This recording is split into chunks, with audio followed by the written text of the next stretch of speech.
Hi, Sherry. Hi. Good. How are you doing? Good. Yeah. So we didn't find last week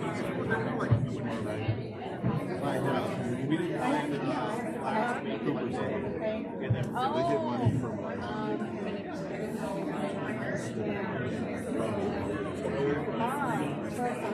yeah.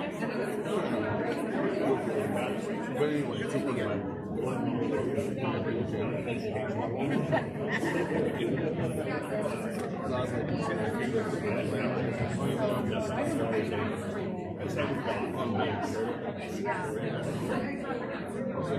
I just shot on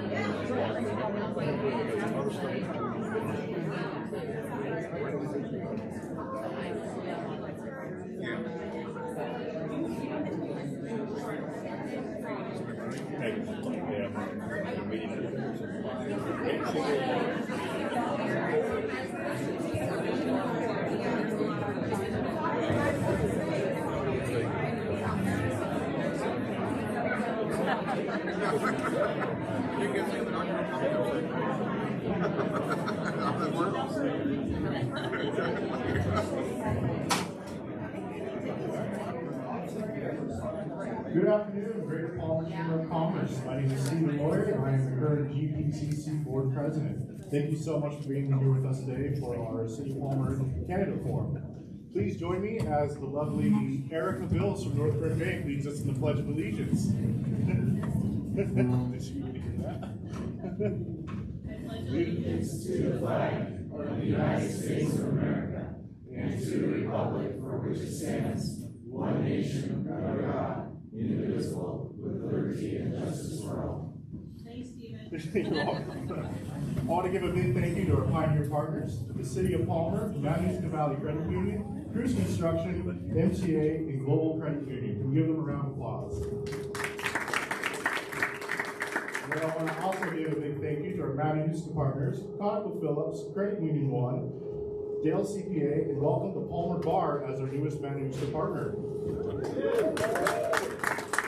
Our Green 50 today started with $265, so half of that would be $132.50 with 11 marbles left. I saw we sold quite a bit already though, so I'm sure that's already probably $340-ish, I would imagine. I'm going to do a quick round to introduce our board members. I'm Stephen Lloyd with Alotex Interaction Design, the current board president. Sherman Leifer with the Palmer Bar is our past president. Jake Nelson with R&G Real Estate Experts, he's somewhere right there. Katie Chandler with Big Brothers and Sisters of Alaska, she's out there getting food. Molly Kincaid with Ethereal Coffee. Julie Esty with MEA, and Kelly McKay Dolphy with Whimsy Gifts. Please give them a round of applause. And Kelly will do some favorite announcements. I'll be quick because we have a long program ahead. So last night I gave the results for the parking survey at the city council meeting. Those are online if anybody wants to look at those. Also, Colony Christmas is coming up, as you know. Trick or Treat Street is on the 24th, and registration for that closes on the 31st. So please, if you're planning on participating in that, get that turned in. Same thing with Colony Christmas. I think everything closes on the 31st. Palmer also. Please join us for those things. We are looking for volunteers. Santa Claus is coming. He'll be there all 3 days, free photographs and elves and all that kind of fun stuff. I think that's it. Enjoy the program. Okay, and now I'd like to introduce Mike Malevsky with Big Cabins Radio as our mediator. And then we'll please all candidates come on up.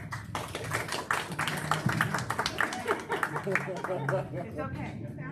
You got to eat lunch fast here. Yes.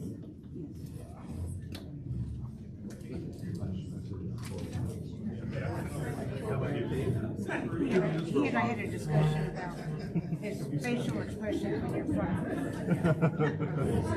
We just had that discussion this morning. I just saw it.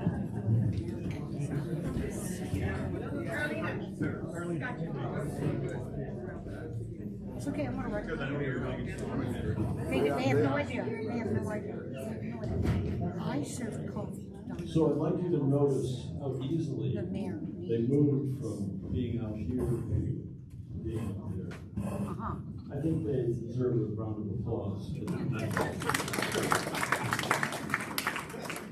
Now, looking out in the audience, I notice many people that we could identify that have been associated with the political process over time. But I want to channel one person here, and that's Stu Graham. Stu Graham spent most of his time over there in the green shirt, but he's done many of these forums. He's been the moderator, mediator, whatever you want to call it. And I appreciate learning from him over the decades. Thank you, Stu. This is going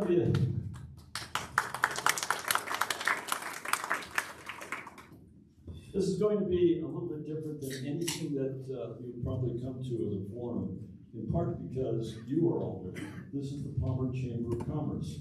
And as a result, we put together, and I say Kelly was really responsible for most of these questions that would provide information for you as chamber members. So that's our goal. And if we go along and there'll be a bit of time later, we haven't covered everything you'd like to know and hear from the candidates, by all means, you'll have an opportunity to ask those questions. So in process, we're going to be doing something a little bit different in that some of the forums have provided questions in advance. We have not done that. So be aware of that. Secondly, we're going to rotate the answer order, but we're not going to do it in a patterned way. This has been done by Kelly and company in the back room of the chamber offices in a strange way, but you'll like it, I'm sure. So when we ask these, I'll identify people one after the other to answer, and you'll be okay. So this feel okay so far? All right. So the first piece that we're going to do is a set of introductions. And remember your audience, this is the Palmer Chamber of Commerce. You got 60 seconds to introduce yourself to the chamber. And I'll introduce each one, and then the next one that will be going on. So the first person to start is Sherry Carrington, who's a council member candidate for a one-year term. You have a mic there, make sure it's on, and you can speak into it. You have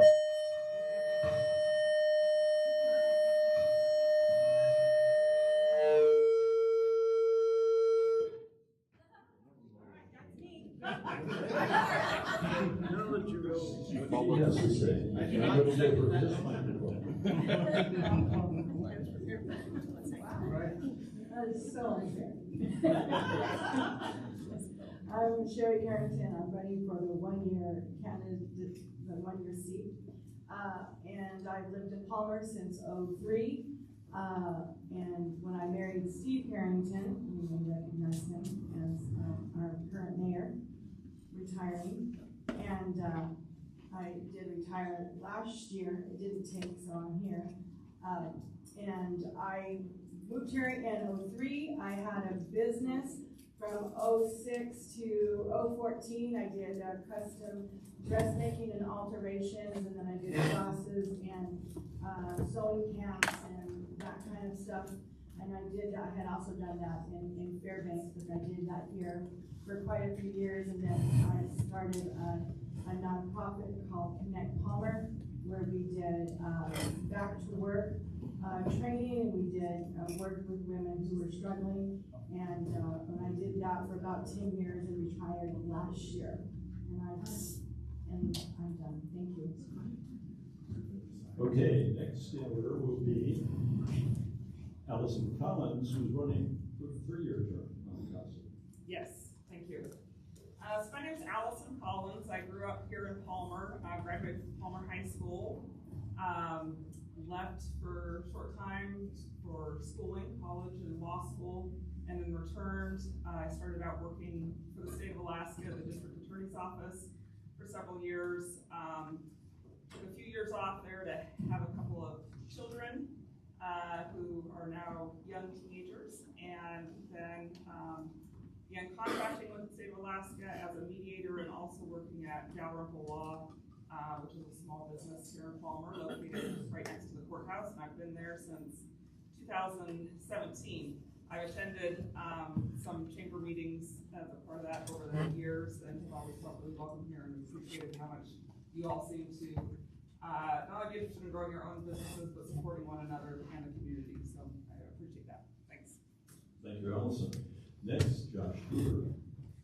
My name is Josh Tudor. I am the current deputy mayor of the city of Palmer, but kind of recognize a lot of you all my kind of friends here. I've been able to come to these meetings on a regular basis to give you updates with the city. I've been able to give a State of the City address this year.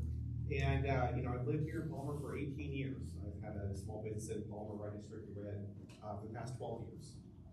Been a chamber member. I've been very involved trying to help with the various events that happen in town, from Friday Flings to Colony Days to Colony Christmas and everything in between.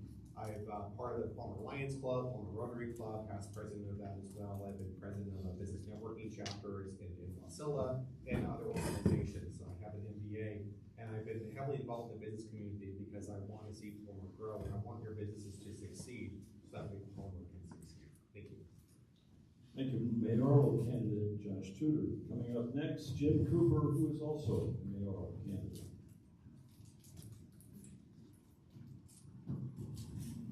Thank you. My wife and I first moved here in 1995. We bought the Just So fabric store and ran that for 10 years. Became active in the community. I was on the chamber board for 5 years. I'm past president of the Palmer Chamber. I was co-chair of the Palmer Pride Picnic with Janet Kincaid. I'm currently on the board of AML. I was past president of Alaska Municipal League. Within the city, I past planning and zoning commissioner, past council member, former mayor of Palmer, and currently I am a council member on the Palmer Council. I'm also currently an AML board member. I'm a board member of Palmer Community Foundation and a board member at the National Brain Tumor Society. Thank you. Thank you, Jim. Coming up next, mayoral candidate Cache Garrett. Thank you, Mike. Thank you, Chamber, for hosting this event. It's really a special thing to get the community together in conversation. It's an honor to be here. I want to acknowledge my colleagues in the race who are running. Any one of us who you vote for, you can't go wrong. With me, you will go really, really right. And I attempt to show that to you in the next hour and a half. It's a pleasure to be here. I'm proud to be born and raised in Alaska, in Palmer. I did all my education, except for massage school, in Alaska. And I'm pursuing higher education at the University of Alaska. And in biblical college, I'm studying to be a minister and a chaplain for the community for a lot of long work ahead. I want to let you know that I have extensive leadership, and I'm happy to share that with you all over the next 3 years. But what I want to highlight is I'm a gardener, and I value growth. And what's about to happen in Palmer is going to blow your minds and your hearts wide open with the growth that you're about to see. It's exciting times. Thank you. Coming up next, candidate for a 3-year term, Carolina Gray. Hi guys, thank you Chamber for hosting this. When I ran 3 years ago, there was only one form and it was very short. So I really love that everyone's getting to know their candidates. I was born in Hawaii. My dad was in the military, so we moved to Alaska before I turned 1. So I don't remember anything about Hawaii, and I'm okay with that. Alaska's awesome. So I was homeschooled through 12th grade, and I have 6 siblings, and we grew up together. We're still best friends. I moved to Palmer when I was 18, and I didn't look back. Sorry, Wasilla. I was appointed to the council in January 2022. I had switched my major from teaching English as a second language to politics, economics, and philosophy at Liberty University because my internship out of the country was canceled 2 years in a row due to COVID, so I got involved in local politics. I married a childhood friend, Nathan, and we live in Palmer, and we have a small business together. We make handcrafted custom relics and weaponry, and I love Palmer. Thank you, Carolina. Well, mayoral candidate, last mayoral candidate, not least, John O'Kendry. Thank you, Mike. Thanks thanks. It's so unusual to go last when your last name's Alcantara. You know, you have to always go first. Thank you for the Palmer Chamber of Commerce for having us here today. Thank you to Dave, Kelly, Melina, and the rest. Hey, those who don't know me, my name is John Alcantara. I've been in Palmer and surrounds my entire life, from out at Outer Springer to the last homestead at Clark Wolverine to the Cobb Street Apartments, and I've been a homeowner in Palmer and Brittany Estates for the last 21 years. My wife Rosetta and I have been married 30 years, raised our 4 kids here, and 3 of them graduated from Palmer High, and our last one is a senior at Career Tech this year. We have great businesses here in Palmer. I'm glad you're all here. One of the things I want to make sure that it's a business-friendly environment for everyone. I've been on the National Miners Board, the Red Cross Board, Palmer High Swim and Dive, and involved in virtually every sport at Palmer High School. So thanks for having us here. Go Moose. Thank you for those introductions. Now we move into the real questions. And the way it will work is that I will ask a question, and there will be 2 people who will answer that. And then we'll be moving on to another question that another 2 people answer. So you don't all get to say something about the same question today. So, and first, just to give you a heads up, the first 2 people who will be answering are Krisha Garrett and Allison Collins. And the question, the simple one, what challenges do you believe new businesses face when trying to establish themselves in Palmer? And how would you work to make it easier for entrepreneurs to start and grow their businesses in our community? 2 minutes. Before I begin, I need to ask you a clarification. Are you talking about new businesses that are interested in opening, or new businesses that are opened? Your choice. Okay.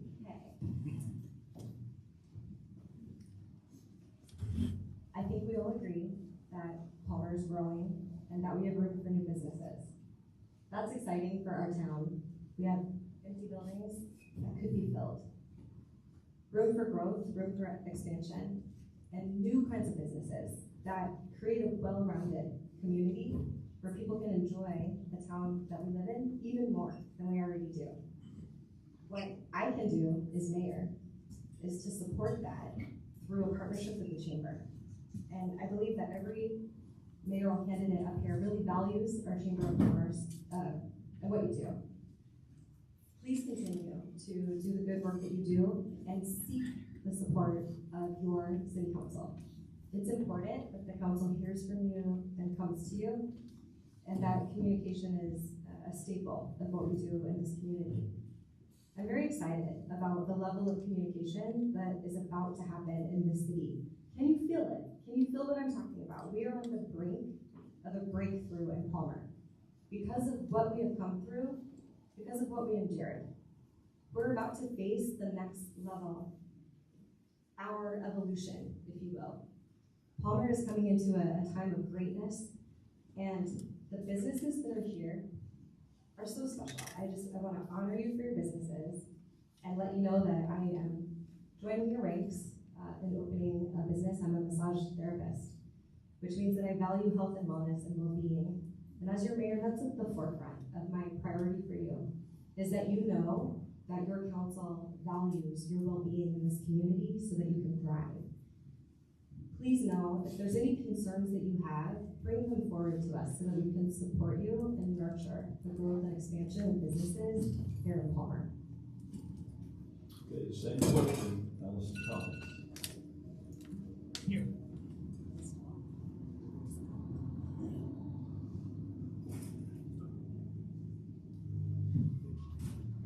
Thank you. All right, so as part of this campaign for City Council, I've been asked in a variety of forums, a variety of specific questions of this nature as far as how would you approach X, Y, or Z. I think particularly in this setting, I want to point out that none of us here at the table have all the answers. And if we did, we wouldn't need a council, we wouldn't need a chamber, there'd be one person solving all the problems. So I'll be first in that I don't have all the answers, but I think the chamber is a great resource as far as gathering information. But I think what might be more important for the voters is to know how I approach problem solving or decision making. Like I said, my background is in law, and the first thing we're taught in law school is how to approach a problem, and they give us the acronym IRAC. as an IRAC, not as in the country, but the first step in that, the I, is identifying the issue. And correctly identifying the issue is the first step to any kind of resolution of a problem or something that we want to improve. So for example, in this situation, why do we have some empty storefronts here? What is the issue? Is the issue a lack of parking? Or is the issue that we need to do something different to attract businesses that are appropriate to the downtown area or whatever area they're trying to move into? Or is the issue something entirely different? How we collectively identify that issue is going to affect the research that needs to be done and how we go about finding solutions for those issues. So I think the very first thing that needs to be done is correctly identifying the issue, and that's going to be done through a lot of communication between the chamber, city council, and others involved in that decision-making process. Thank you. Thank you, Allison. Two people coming up for the next question, Josh Tudor and Carolina Britt. The question, what specific policies or initiatives would you support to attract and retain new businesses at home?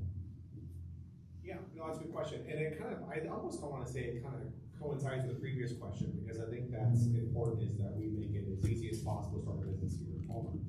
You know, one of the things that I've been doing as, deputy mayor instead of council, besides just coming to these meetings and giving updates to our business community, is I've been going to the last Small Business Development Center events to represent the city of Palmer. I've sat at a table, full of stuff from Palmer, explaining why they should come to Palmer.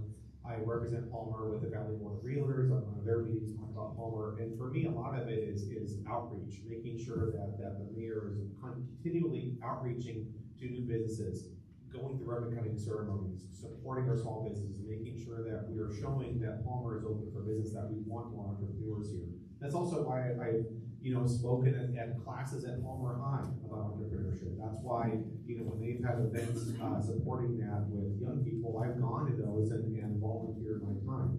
And, I think as a city, one of the things that we could do is to have, like an entrepreneurship, could be, like, for example, we do community grants, something like that for entrepreneurs, for young people who want to start a business, and giving them, kind of a competition with some seed money in there would not be a bad idea, because again, we want to encourage our high schoolers and our young people to go out and start their businesses, follow their dreams, but also to have it here in Palmer. And one of the things that oftentimes get in the way is, they don't know what the regulations, they don't know, okay, what is the building code to follow. Community development does an excellent job at doing that, and I've actually made it one part of my mission. I go out and I pass out the brochures and flyers that they have for that.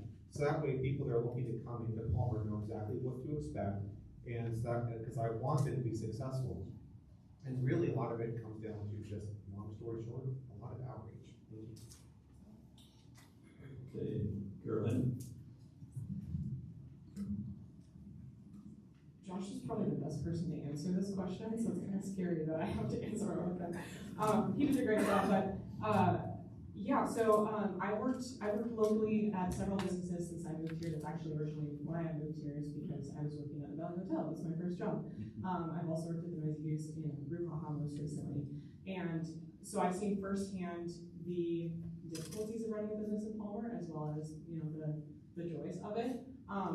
And I think there's several different facets of that we can look into. First is code, and I know there's a lot of controversy surrounding the parking code, but based on that controversy and the feedback we've received, I think it is something that needs to be looked into and addressed. And there is a lack of public parking in Palmer, so that is currently being addressed. And then also, like Josh was mentioning, the outreach.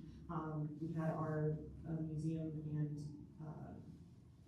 our board community to the meeting yesterday, and they were saying how a lot of people haven't heard of Palmer before, the visitors, and how that's, people don't know that there is space and there's a need for more businesses in Palmer, and so the outreach is also a big part of that.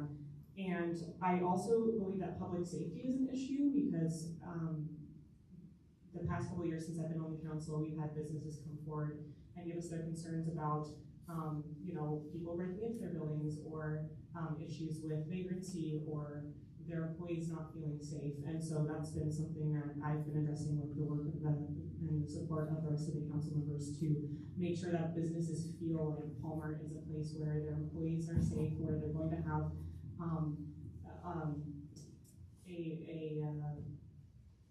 what's the word I'm looking for? A patron base of customers that are supportive of their business and wanting it to grow. So. Thank you, Carolina. Coming up next, two people, John Alcantara first and then Jim Cooper. The question is, what role should the city play in encouraging tourism or events that boost the local economy? John? Thank you for that question. Going to be Palmer's biggest cheerleader. I mean, Palmer is the 9th largest city in Alaska. We need to act like it, and need to try to get as many folks to see our wonderful city as possible. I mean, I think sometimes tourism just doesn't flow this way. Passes us by in some of these packaged excursions that just take you from a fine train facility at the Anchorage Airport all the way to all the way up to Denali and Fairbanks and places. We need to make sure that Palmer's advertised well. Make sure that we spend a little money up front in order to have folks know what a jewel this place is. Not just promoting, part of it is promoting naturopaths and the mountains and the wonderful things that a lot of us just all take for granted, whether it's just a quick hike up the Butte, or whether it's climbing Austin Homer's Trail, or whether it's going out in other places that Palmer has to offer. I think we could come up with a plan to spend a little money and promote it. I mean, I have a network that goes from around the state. I think we need to tell people what we're going to do it, and then tell them that we did it. We're promoting tourism. Is that a question, Jim? Thank you. I think John kind of hit it on the head.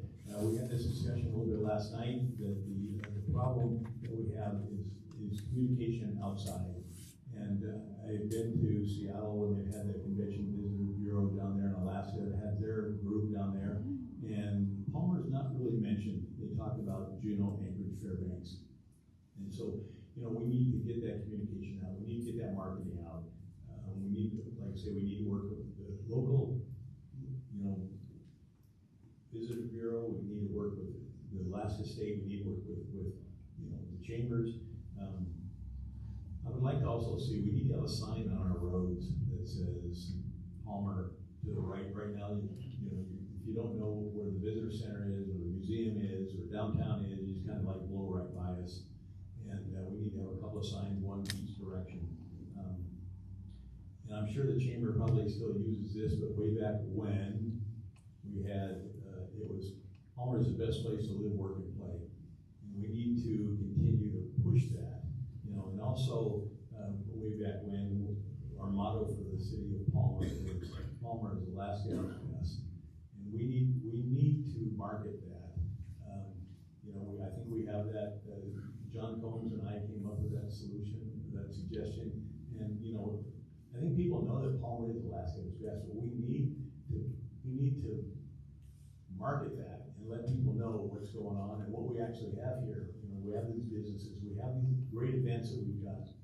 We need to continue to draw on that and bring more people into town. Thank you, Jim. Just a reminder that on your table, you can scan the code that's there in order to put a question in the latter part of things. So just take a look at that, you'll see the stand up, scan that code, answer your question, and we'll see if we can get you there. Thank you. Okay, next we'll start with Sherry Carrington, and we'll actually, because of the order, go back to John Alcantara with a simple question. How would you ensure residents and business owners' voices are heard in city decisions? Sure. I'm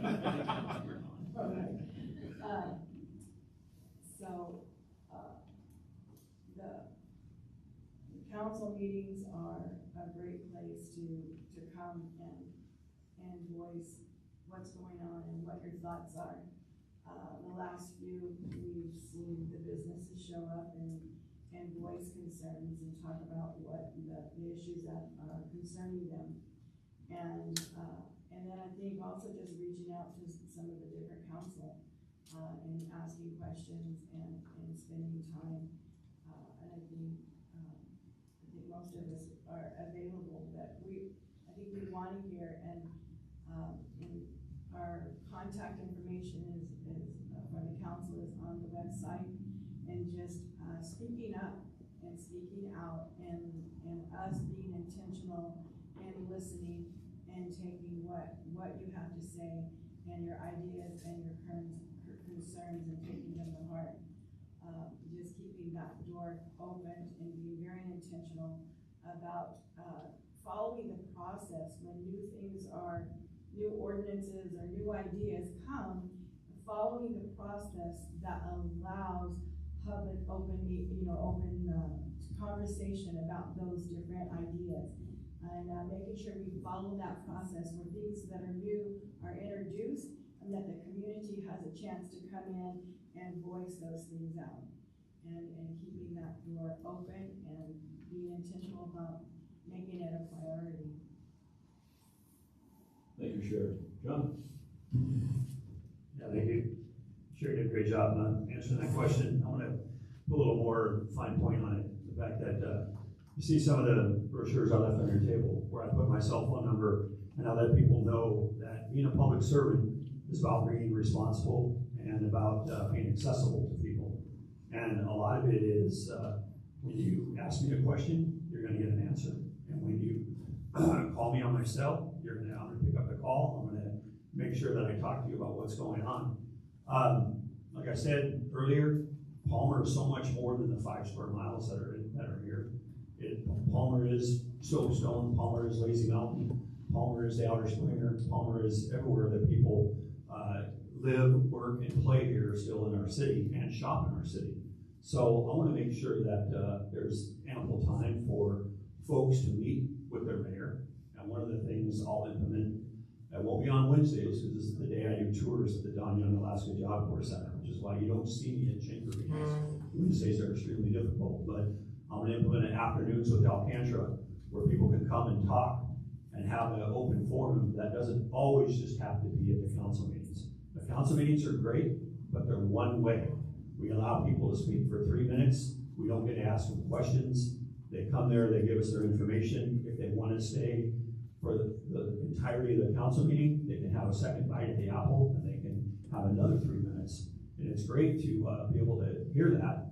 But unlike the legislature, where if someone comes and testifies, the legislators get a chance to ask them questions, we don't have that in council. So what we need to do is provide another forum where business owners and citizens can come in and say, here's my issue, here's what I have going on with the city, and I'm going to look forward to implementing that. Thank you. Thank you, John. Well, time for another question. In this case, it'll be Carolina Graver and Bishop Garrett. Carolina, simple one. And I'd say simple for each one of these. And I should not say that each time, because they are complex problems that we deal with them. So,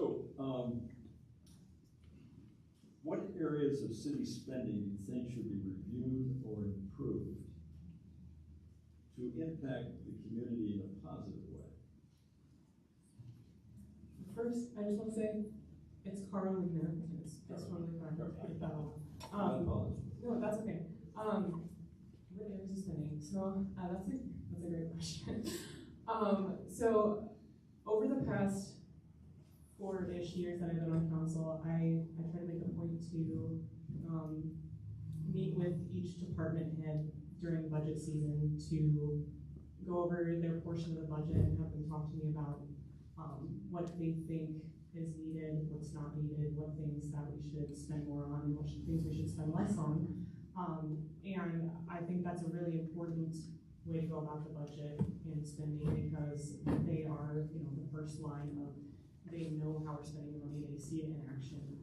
And so I'm gonna make a point to continue doing that because then we're at, that space level.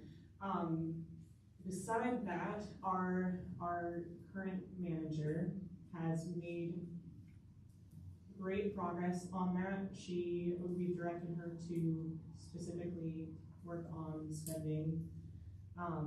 And I'll be honest with you, nothing specific comes to mind that we should spend less on. I think that's usually a really difficult thing to do is cut government spending, unfortunately.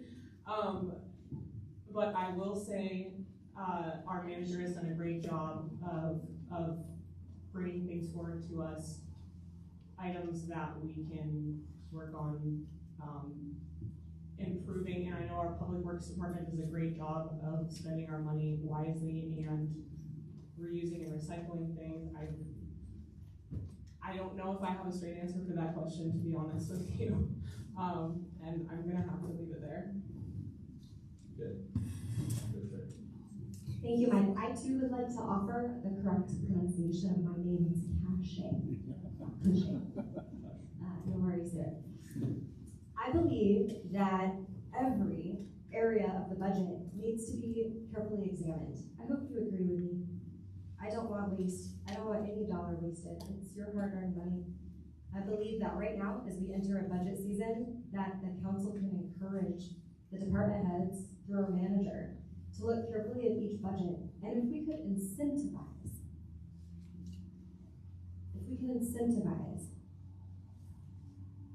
eradicating government waste. I think governance is known for waste. I don't agree with it. We need to encourage people to not spend every dollar in the budget. For example, and this isn't pertaining to Palmer, but this is a for instance. If the whole office has staplers, but we're trying to spend the budget so that we are guaranteed that budget next year.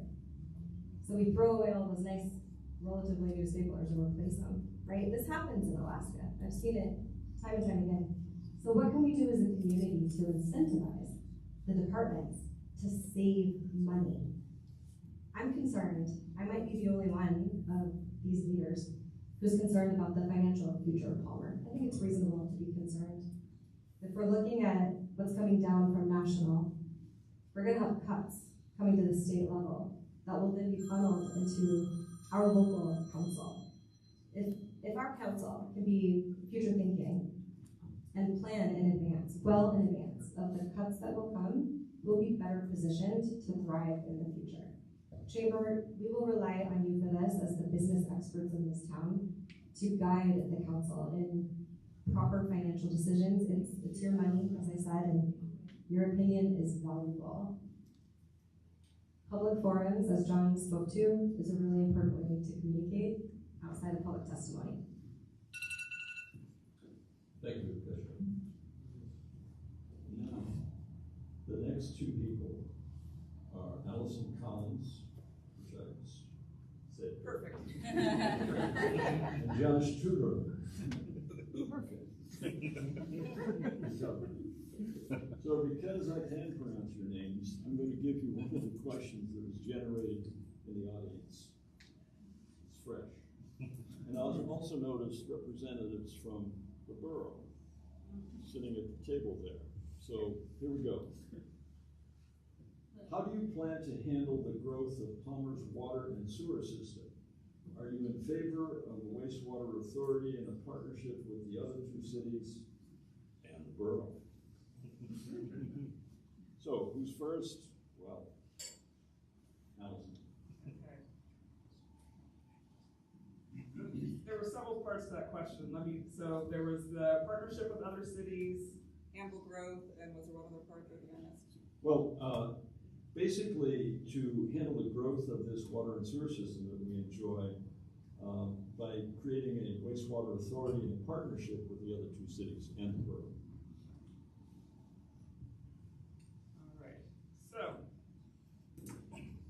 This came up, I think it was just last city meeting, if I recall correctly, where the city manager mentioned that they're just discussing with Wasilla is combining our two water systems in some way so that if there was an emergency in one city, the other city can help out. She was careful to make sure everyone knew this was not like in the works necessarily. There's very beginning discussions, pros and cons of that type of situation.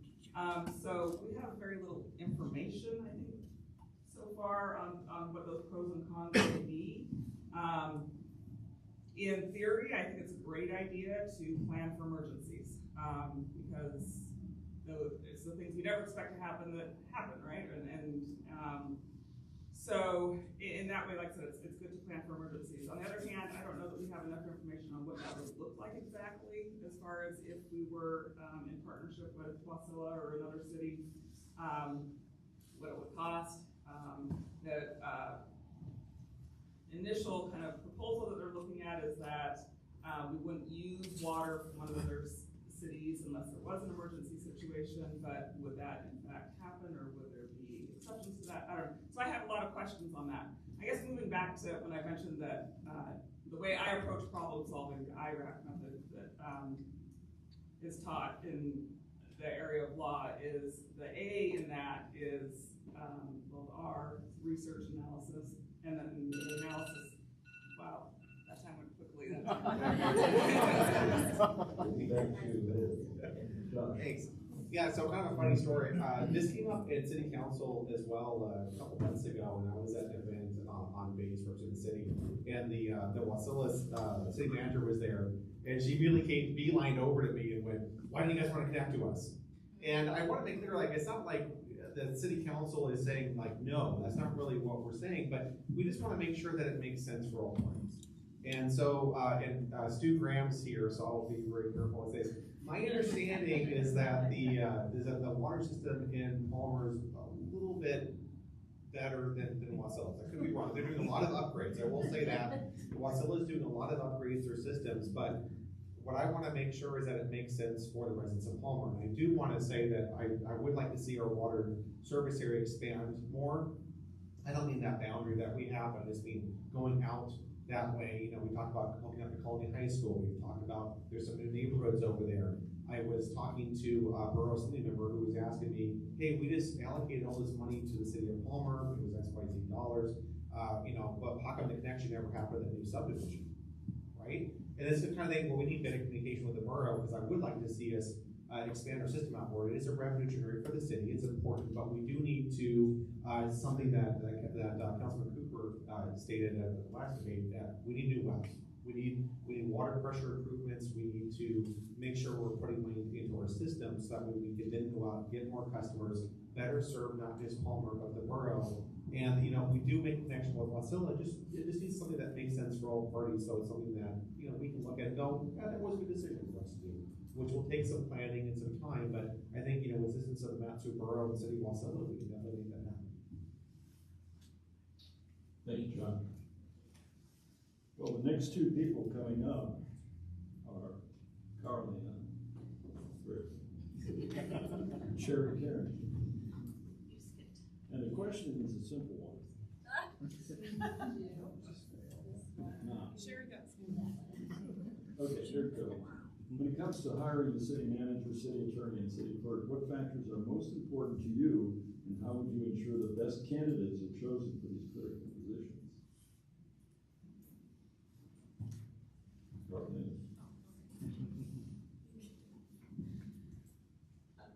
Well, I think those three, you said the clerk, the attorney, and the manager, correct? Okay, yeah, so those are the three positions that the council hires collectively in city staff. So I would start with the basics and say, as with hiring anyone, you would want to make sure they're qualified for the job. So whether that's schooling, which in this case it would be, experience, and whether that's in Alaska or outside Alaska. I personally would prefer an Alaska experience, just because you can tell the difference. Somebody that lives here, knows the people, knows the atmosphere, knows the political climate, versus someone that's coming in from outside, which we've seen, unfortunately. Starting with those basics, and then also personality-wise or character-wise, I would say someone who is honest and trustworthy, and that kind of gets to the point where, you know, when you have someone's resume, you call their references, you look at why they were maybe fired or left a job in the past. I mean, I guess when it comes down to specifically Palmer, again, with the hiring from within Alaska, I would say hiring from within Palmer is even better. And then I guess that would bring into play the restrictions that we have for the living requirements. And personally, I'll just say, since I have 30 seconds left, I'm in favor of an 8-mile radius for the city manager, and I know this is coming before the voters this fall, but I believe that keeping Palmer at the center of that, including Lazy Mountain area, etc., and not just letting that go to outside of that area, whether it's Wasilla or Anchorage, is important, and that's when they move in. So, thank you. Thank you. Sherry? Everything she said. So yeah, that they're qualified and that they have experience, and I do like the idea of hiring from Alaska, and following up with their past experience and their, you know, again, how they lost their last job or moved, or and that they are acquainted with Alaska. They're coming from the lower 48, you know, our winters, this is more critical in Fairbanks, I think, but our winters can be a little harder than down there. So, I guess primarily it would be from Alaska, which I think is a good choice. We got a good lawyer and a pretty good manager and a good clerk. I'm not sure. Thank you, Sherry.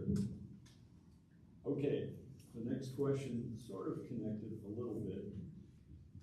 And in this case, we're talking to Allison Collins first and John LeCanter second.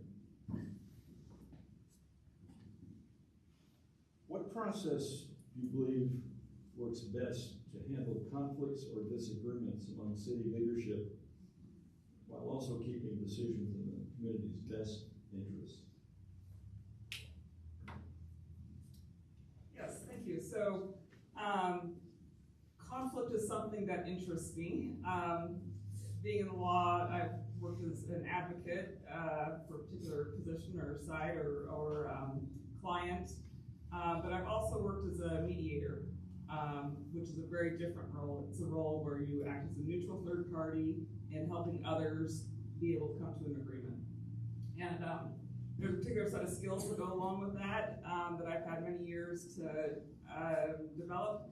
And some of those skills are being able to help people feel heard and understood, help others to understand what's being said, and sometimes having a neutral third party in there or someone that's willing to function in that capacity helps people who may view themselves as being on different sides of an issue, helps them to understand one another. And what I've really been surprised at in mediation is, you know, I'm sitting down with parties who think they agree on nothing, and yet as I help them work through that process, find that there's a whole lot that they agree on, whether it's particular values or goals that they have.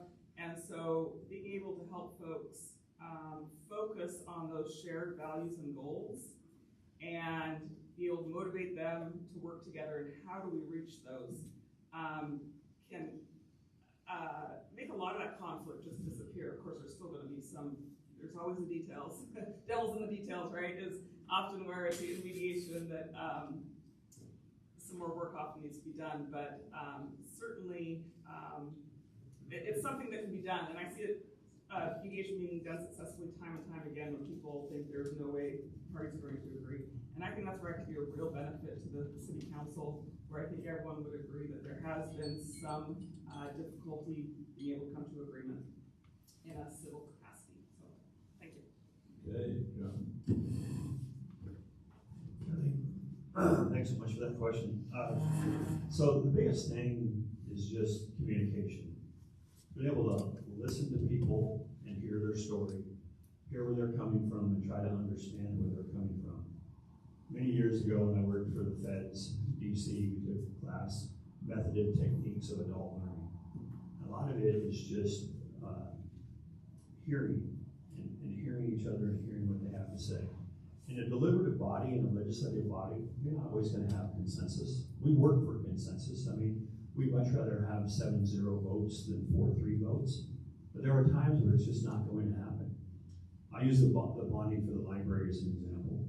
We put forth to the voters a $10 million bond back in 23. I wanted it to only be $8 million. I wanted to be the conservative, pragmatic, keep it at a lower figure where I thought it would have a better chance of passing. I worried about an eight-figure remark out there, but you know, they're just going for broke, they're going for all the money they can get. And I was outvoted 6-1, but I don't take my toys and go home at that point. I still get along with everybody on the council. I've gotten along with people from any party, independent, Republican, Democrat, my entire life. It's been my livelihood and my network for my entire life, and I think most people could attest to that. At the end of the day, hopefully you still go out and have a cup of coffee, a beer, whatever with the people, but you just need to listen to their stories. Every vote doesn't have to be 7-0, but when there is 4-3 votes, you have to show up.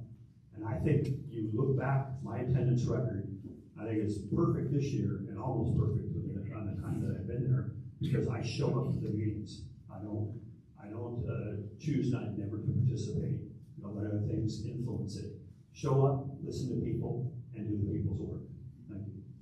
Thank you, John. Well, let's change things up a little bit. I'm going to offer the same question to all candidates. We'll run through them in a peculiar order. Starting with Jim Cooper. The question is, how will you support the prompt opening of a beautiful new Palmer Library? A prompt opening? Prompt opening. Yes. Yeah, well, it's not been real prompt. It's been over 2 years that we've had this issue. Obviously, there are a lot of problems that we've had, working with insurance and, working with other stuff. There are some things I would rather have done differently. I would have, had the RFP out on the day that construction ended. The day construction would have happened, but that didn't happen. So we're kind of behind the 8 ball on that. But I think the library is the centerpiece, if you will, of the town. It's going to be here for the next, who knows, 20, 40, 60 years, way beyond the time I'm here. And we need to make sure that it actually meets the requirements of the people who live here. 8% of the people who use the library currently live outside the city limits of Palmer. And we're getting, currently even in our small location, we're getting 3,000 people a month, which is pretty significant. We have 80,000 people that show up during the course of the year. We need to make sure that we continue that. There is some disagreement about maybe what the outside of the building looks like, but the inside it has to be functional. It's got to be computers. It has to be meeting rooms. It has to be all of those things. It's not just a reading place. And people give interviews there. They give tests there. The homeschool kids do their things there. And we need to make sure that happens. And like I say, the library is a centerpiece, and I think because it's so good, it's going to be so good that we will bring a lot more people into town. Thank you, Jim. I'm going to repeat the question. How will you support the prompt opening of a beautiful new Palmer Library? And next up, Kashay. Thank you, Mike. We're also excited about our new library. The most prompt way that we can get it open is to start receiving those bids and then vet through them very thoroughly which crew is going to build the best, who's got the best reputation. I don't think we should take the lowest bid. Are we mandated, Mayor, to take the lowest bid? Let's not do it. Let's take the right bid. Can we open the library in phases? Is that an idea that we're willing to consider? So we can go ahead and start utilizing spaces. Can they build it in a phase out where one room is open before another? The council will do their due deliberation. I believe that it will be expedient once the bids start coming in. And then short of magically creating all around year-round summer, we're gonna have to wait for construction season to come again. What I'd like to see the council do, let's do this, guys. Let's have a big party when that library is open and advertise it farther than even the borough. This building, we have a lot of hope in this building because we've been missing out on it for so long, and it will be such a multifaceted community center. I'm encouraging people to use it to the fullest. You maybe even heard me say this. Let's use that building around the clock. Let's get so much use out of it that we can't imagine life without it. I'm excited for the scale of this building, though I think that we shot a little high. And so I want us to stay in the celebratory spirit of how excellent that building will be in contribution to city functions, community functions. I grew up in the library here, and anyone who grew up in Palmer did grow up in that library. So I've got a lot of hope in just the joy that will bring to the city when that heartbeat comes back. Thank you. Sherry, you're up next. I totally support the library. I'm looking forward to coming together. I would like to see it have a lot of things that it didn't have before. The smaller meeting rooms.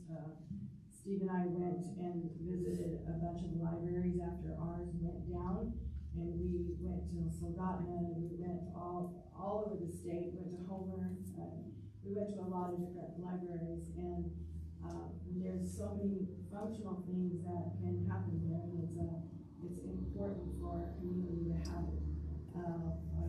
Families, homeschool families, and families and individuals that go there to use the computer. And so, and then I think we could do better as a council is communicating what is happening as it's happening. I think a lot of the last couple of years, as things were slowly moving forward, the information about what was happening, that we're waiting on insurance, we're looking at this, that information wasn't getting out. So, and during the next phase of getting it going is getting that information and communicating where we're at in the process of the rebuild and where that's a better timeline for the community. Thank you, Sherry. Allison. Thank you. So the library is something that I'm passionate about, as I know a lot of the community is. I've followed that carefully as it's worked its way through council over here over the last couple of years. But and the process has finally gotten going here, but I do have two concerns that I think need to be addressed appropriately in order to ensure a prompt opening, or as prompt as possible. One concern I have is that as the library begins to be built, if there's change orders, things that need to be done because there hasn't been, I think, real solid, perhaps consensus on what some portions of the library are going to look like. That if some of those things have to come before the council, that there needs to be a prompt and decisive action taken on those things, so that building is not delayed as the council mulls over these details that may need to be addressed by the city council. So that's one thing I would do as a member of city council, is make sure those things are handled properly and decisively. The other is fundraising, and I don't think money is going to be an issue, particularly for the building of the library. But, we already have over $10,000 between money from the state and insurance. But so my kids and I, we take mini vacations through the state, and we always visit libraries. So we've been to the Girdwood Library, the Sutton Library, the Tonkeena Library, the Seward Library. Many of them have some sort of like art display that incorporates the names of major donors to the library. I think that's something our city could do as far as more aggressively soliciting major donations. The Friends of the Palmer Public Library does a great job of this, of a kind of continual fundraising, but are bringing in fairly small amounts. I think there's members in the community who have the resources and are motivated to contribute more. And if we have a way to recognize that, that might be the way to bring those to the forefront.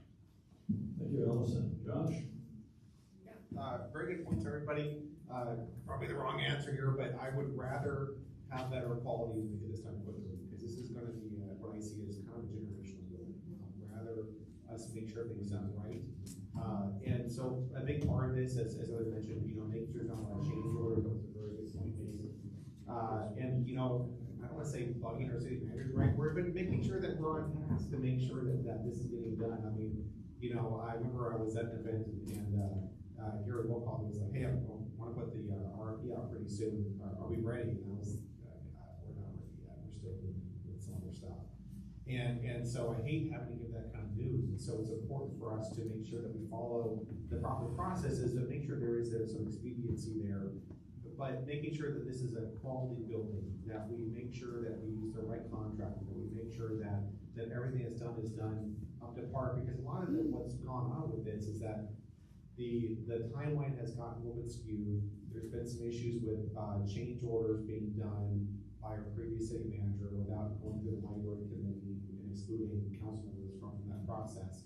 And so we've rectified a lot of that. So we're really, as far as I'm concerned, on the home stretch. We're getting there. And unfortunately, they delayed a little bit, but the library is on task. We're getting it done. And we should start construction. My understanding is in spring, and then we'll be able to really get moving on it. So I'm just looking forward to see this go on. And fundraising is definitely important. Several of us up here got pies in the face, during the Palmer picnic, tried to fundraise and talked about putting up donors. That's something that we've talked about as well, doing a donorship program. Actually, before the library collapse, we had another idea, which was to have people where they could donate money to the old library before it collapsed. And they would get bricks with their name on it. Things like that make a huge difference, because again, my primary concern is making it done in a quality way and making sure that we can afford it. Okay, and John? Yeah, thank you so much. A lot of great stuff has been said already. One of the things I wanted to do is thank Representative Delana Johnson, who fought hard to get us $5 million from the state 2 years ago. And as we pointed out, it's been 2.5 years now, a little bit more, since the roof collapsed. And we've had some things a little bit out of our control, city manager issues, insurance issues, and other things. And sometimes projects of this size, I've been a project manager for about a decade in my life. Projects this size, I've done up to about a $12 million project. This is going to be somewhere between $16 and $18 million. And it should be. I mean, the reality is we'll be able to use the money Representative Johnson got us from the state. We'll be able to use the insurance money. We'll be able to fundraise, as was mentioned. And we'll be able to build a library that we're all going to be proud of for a long, long time. As my fellow opponent, Mr. Cooper, pointed out, long after I'm gone, the library will still be here. It's been a great place. It was a great place for my children to use throughout their years. And I look forward to making sure it's done and done right, but I think we can finally start to expedite some of the things. I'm super happy that we have Gary Wolf Architecture right here in the city, a stone's throw from City Hall. And I remember 2.5 years ago, 2.25 years ago, we all sat here in this depot and posted things on, stickies on the thing saying which facility we want, what do we want to get, what our library look like. It's a tragedy that it's been this long and we don't have a library that we see, a new library. I think if we get done here in the next couple of years. I was just at Houston High School for senior night on Monday. It was pointed out to me by their principal, it took 5 years to build that new high school up there. And they have all kinds of insurance issues as well. So I look forward to, as mayor, making sure we expedite this project. Thank you. Thank you, John. So we have requests for.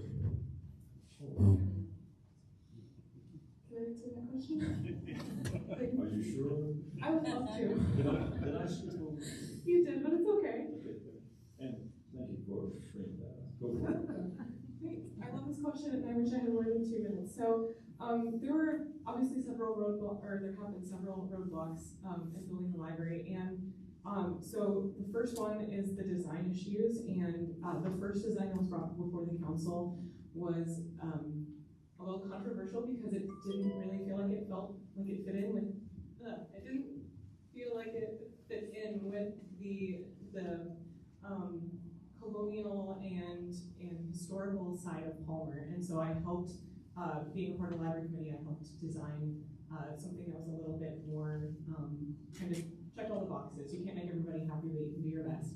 The second was the insurance roadblocks, and as a council, whenever something came before us with the insurance issue, we worked as fast as we could to get that resolved, and I think there wasn't anything that we put off with the insurance. It was the insurance's fault. The third one was budget disagreements, and it's difficult to make choices, especially when it came to the design being added to without the council's knowledge. So we had to make some hard choices with that. But I think that we did make the right choice to move the library forward. And that goes to communication. And as Josh mentioned, I think it's really important to be transparent when there are roadblocks and when there are things that come before council to let people know what's going on, because a lot of people would come forward to me and say, the library, it's still up. They want to build a new one, but it's not been torn down yet. And nobody was aware of actually what was going on and the issues that we were having. So I think we need to increase that communication. If something else comes before the council that's a roadblock, we need to make sure that everyone's aware of what that is. And then just the last thing is supporting the librarians, because I've toured the current library situation, and they're doing a lot of work just to keep things going as it is, and they're going back and forth from storage to bring out books that people want and all sorts of things. And I just want them to know that we support them and that we know the hard work they're putting in to keep the heart of Palmer going when it's not even, the building's not there. So, thank you. Thank you. Well done. We have 3 questions for 2 people each time. So we're going to run through those and then we'll get to closing comments. First, for Jim Cooper and Sheriff Carrington, how can the city help new businesses overcome challenges like permitting, licensing, regulations, and the rest? So let's begin with Jim. Thank you. For too long, in the past, the city has been known as being a little bit difficult to deal with if you're a business owner. You come in and you have to go through the permitting process, and we had a building person that was there that was not very friendly. Some of the people probably can remember who it is, but so that's the number one thing we need to do. We need to make sure that businesses are treated friendly in town. That doesn't mean we have to give away the bank, but we have to make sure that we, listen to what they're going to do and make sure that our rules and regulations are not so cumbersome that they don't want to move here. We need to, and as part of that, as an aside, you need to work with the business owners currently in town, and meet with them and find out what's going on, if they're having any difficulties with the cities, and how do we overcome that? I think that there needs to be more conversation, with the folks who are trying to come into town, and yeah, we have rules and regulations and codes and ordinances that we have to try to help them overcome. But there are ways in which, we can make that easier, whether it's through the waiver process or whatever. But I think the big thing is we have to make sure City Hall is open and that we're willing to listen to people and take into account and respect them as a business owner, and how do we make it better so that they want to move and come to Palmer and be prosperous. Sure. I think creating a more streamlined way of some of the stuff can be done online, and then we not only have the downtown businesses, but the industrial area. There's some bigger manufacturing type businesses that there's probably a lot of paperwork. Most of the businesses I've been involved in, I rented other places, I haven't had to bill, so I don't know that much honestly about that process of building a new structure and all the permits. But, I think being friendly, being available, being friendly and making it as uncomplicated and as possible, and working with the communities to see them through the whole process. And, that's all. Good, thank you, Sherry. Next question is for Bridget and John. What steps would you take to make Palmer a more business-friendly city while maintaining community standards? Start with Bridget. Business-friendly. Am I mistaken to think that we are business-friendly? The policies that are in place, the ordinances, set a foundation guiding how businesses can come and open. And I think that the council and the city employees can do their best to provide the information that people need to know in their planning process, so that they're steered in the right direction as to which zones are appropriate for the businesses. I think it will be important, of course, for council to look at the ordinances and policies that we currently have in place and make sure that they match our future projection, the needs that we have coming. Mike, will you just repeat that question one more time, please? Okay. What steps would you take to make Palmer a more business-friendly city while maintaining community standards? Thank you.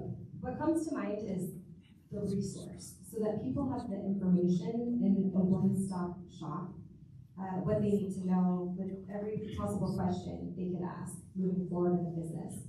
Myself, I approached the city hall to get my ducks in a row, to get my business license, and now I'm on the hunt for the right location. So if you know what it is, let me know. I prefer to open it in the city limits.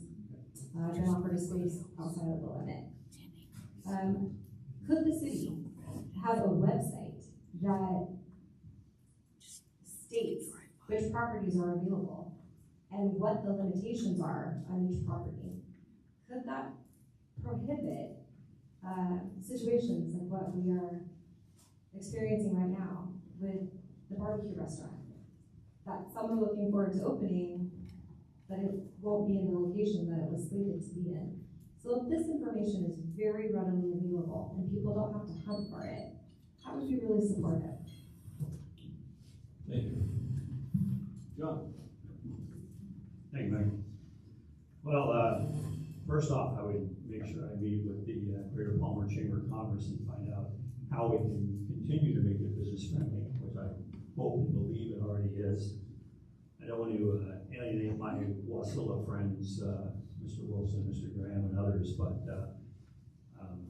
Palmer needs to do its best to keep its small town charm while still getting businesses in there. We don't need to compete with Wasilla, and we don't want to be Wasilla. If you've ever driven through it anytime from 4:30 in the afternoon till about 6 in the afternoon, you want to do everything you can to avoid the Wasilla area because of some of the huge businesses that have gone in that area. So I think letting people know, networking, and letting folks know that we're open for business, going and meeting with people, having booths at AML or having booths at other places where you can actually bring in businesses. Josh mentioned earlier, Small Business Development Center, other places where you can let folks know that Palmer is here and open for business. I hate to say that Palmer sells itself, but in a way it really does.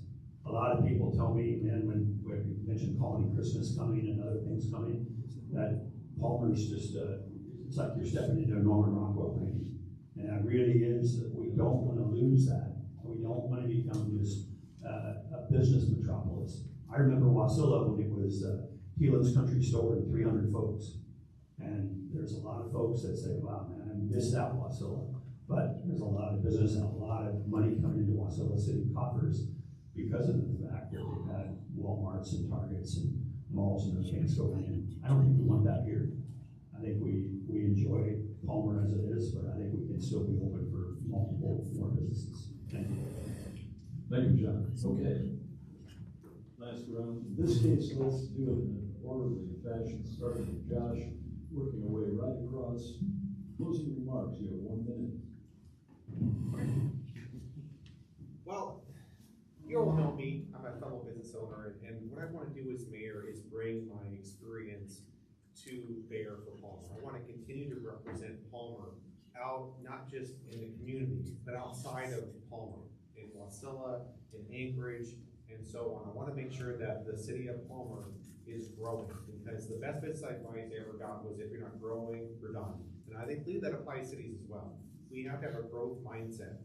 I wanna make sure that as a city that we focus on our new comprehensive plan, and we get that updated, that we focus on having more people here in Palmer, that we focus on more affordable housing, that we focus on growing our business community and supporting our business community. I wanna make sure we do not raise our taxes or fees, and that we make sure that as a city that we are reaching out for grants, we're reaching out for support from the state, from the federal government, from the borough, and working hand in hand to make our common goals a reality. So that's what I want to do as mayor, and I would love your support. Thank you.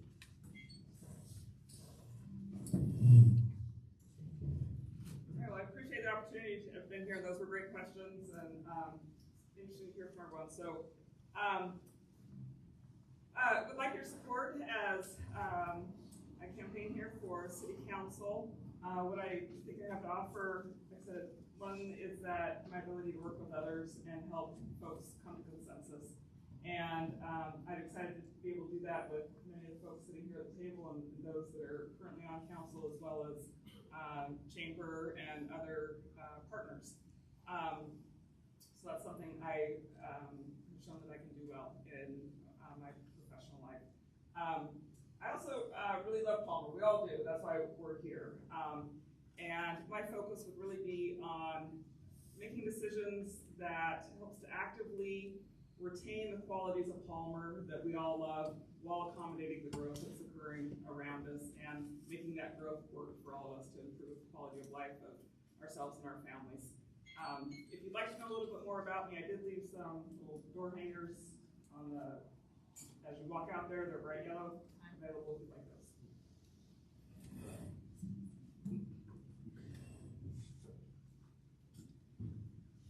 Again, thank you to the chamber and for Mike for facilitating this.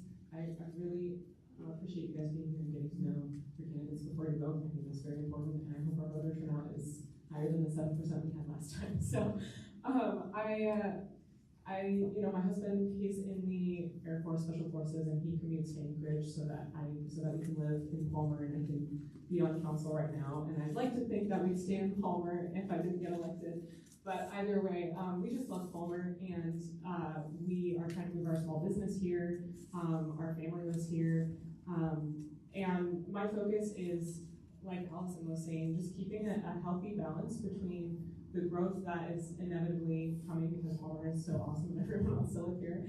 And also keeping that small town atmosphere and that safe atmosphere, making sure public safety is a priority, getting the library built, bringing back the heart of Palmer, and just maintaining the community that we have here. So thank you. Thank you, ladies and gentlemen, for coming to this forum. Thank you, Chamber. Thank you, Mike, Kelly, Representative Johnson, Mayor Edna. Thank you for being here. I want to highlight in my closing remarks the mayoral role as I see it. It's a person who facilitates meeting. The mayor doesn't have a voice on the council. I want to speak to the importance of the incumbent voice. The experience that John has, I don't want to lose his voice on the council as mayor. Jim, I don't want to lose his voice and his experience on council in deliberations as mayor. Josh, I'm sorry that we have to lose you on the council. It's where we're at. We need a mayor who's neutral, who has not been a part of the problem, has not been a part of any problems, who's coming in fresh to facilitate and to lead the club. I think that is what's going to carry Palmer into the future that I envision that's very bright.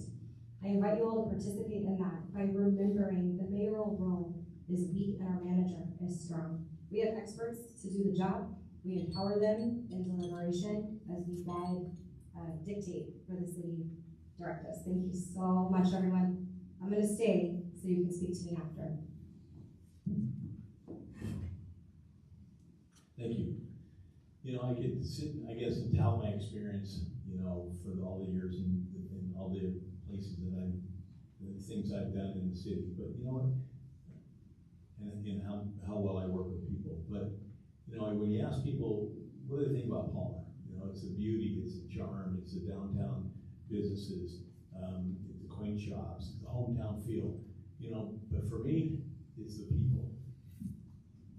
You know, you can go to the coffee shops, you can go to the store, you can go wherever you want to go, and people, you can stop and talk to strangers. People, you know, they're like family members. And even though you don't know who they are and they don't know who you are, they seem to be willing to work with you, they can share your vision, and they're willing to help you. You know, I've been from a military family and being a retired military myself, I've lived in a lot of places, and I've been in a lot of countries. But, you know, for me, what I would choose is 394 North Bonanza. I've lived there 30 years, and that's home.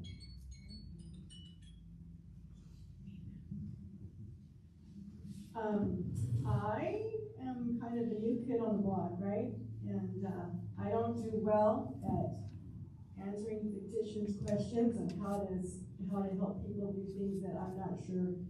I don't know. It's not a real question, but I am good at doing my homework and looking at real trouble and real problems and trying to find solutions and trying to work with people. It is the people in Palmer and real situations and real desires to create business and to grow Palmer and to keep it the way it is in its uniqueness. And I want to be part of doing that in a respectful, civil manner as we would move forward. So I got 10 seconds. I hope you vote for me. Well, thank you, everybody. Thanks for having us here. Mike, you're doing a good job. You know, I was the first one to file and run for mayor. I believe I'm the best candidate based on experience, based on ability to get along with people, based on knowing folks around the state. But Palmer's a growing city. Where you look at now, 6,300 roughly population. We serve a residential base of 35,000 folks. And care about the people, like I said, whether they live in the city limits, whether they're outside the city limits. But the things that happened on council in the past, and I've said this many times, there's a reason the windshield is big and the rear mirror is small. You know, you gotta look forward. Palmer's future is exciting, with a library, with new businesses, with existing businesses, and I think it's gonna be great. I think all my opponents, I think they would all do a fine job. I think I'll do the best job for the city. I hope you get out, if you haven't voted already, get out there and vote on October 7th, or get out there and hit early voting between now and October 6th. Thanks so much. For giving a hand to all these candidates. Just a reminder, if there was something that was said here that was particularly memorable, if you don't remember it exactly, you go to Big Cabbage Radio, we did record the video, and it will be available soon. So go up there and check them out again. Thank you very much.